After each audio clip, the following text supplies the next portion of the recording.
Hello students.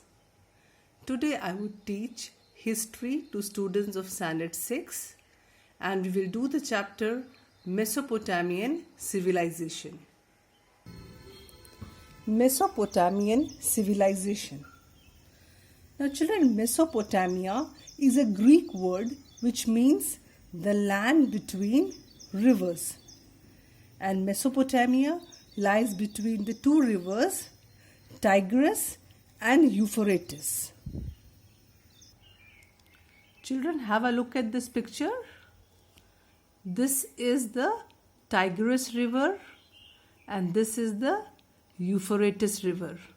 And this entire region is known as the Mesopotamian region. Mesopotamian civilization is also called the cradle and the grave of many civilizations. Children, here cradle is associated with birth and grave is related to death.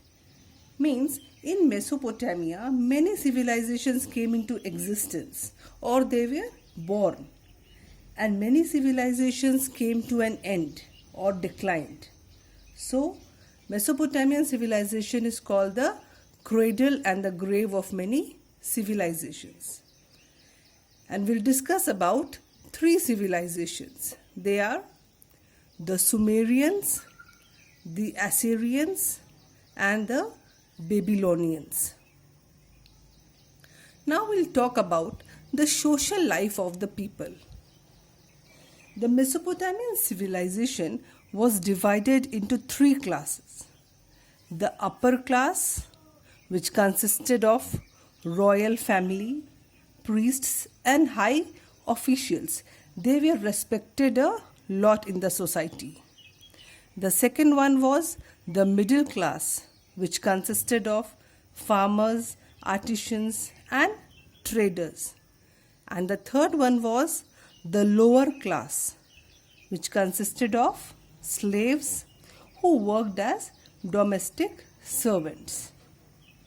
So the upper class got the highest position in the society. Now we'll talk about the family life of the people. Father was the head of the family and education was compulsory for the upper class. And the girls were also taught dance and music. The women also enjoyed certain rights, but the men, they had more privileges compared to women. Now let's talk about the occupation of the Mesopotamian people. Agriculture was the main occupation and they had developed very good irrigation system. They had built canals which allowed water to reach to even those places which were far away from the river. They also cultivated crops like wheat, pulses, barley and many other vegetables.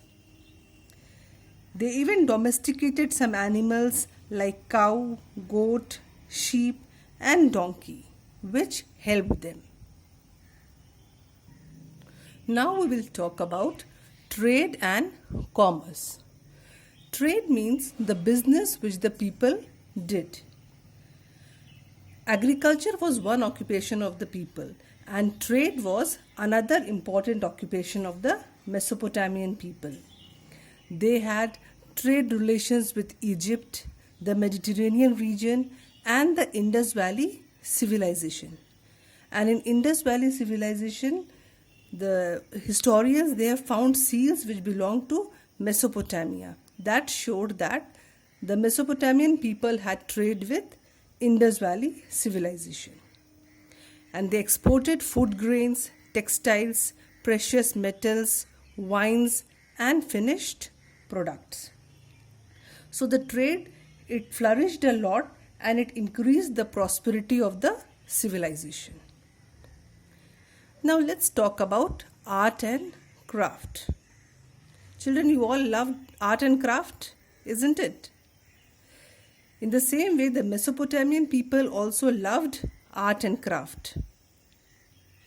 Pottery, weaving, making of jewelry and statues were important skills of the people. and they were the first one to use bronze.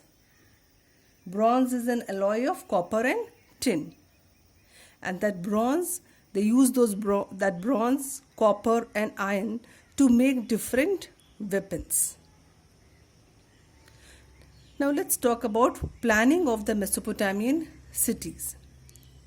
Mesopotamian cities, they were very well planned, and the city had three dominant characteristics or features, and they were the ziggurat, the palace and the city wall. Now children, what was a ziggurat? Just have a look at this picture. Ziggurat were the temple towers, and they were made up of sun-baked bricks. They were beautifully decorated with precious stones, marbles and tiles.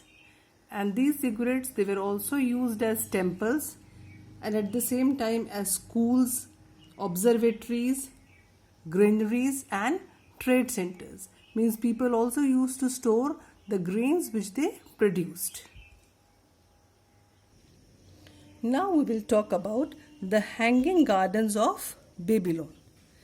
The Hanging Gardens of Babylon were one of the 7 wonders of ancient world, and it was built by Nebuchadnezzar, who was the king of Babylon. Nebuchadnezzar had built this hanging garden for his wife because she came from a place where there was lot of greenery, and so after marriage she felt homesick. So King Nebuchadnezzar, he built this hanging gardens for his wife. Okay children, so in the next video I'll continue with the remaining chapter. Till that time you read the chapter once. Thank you.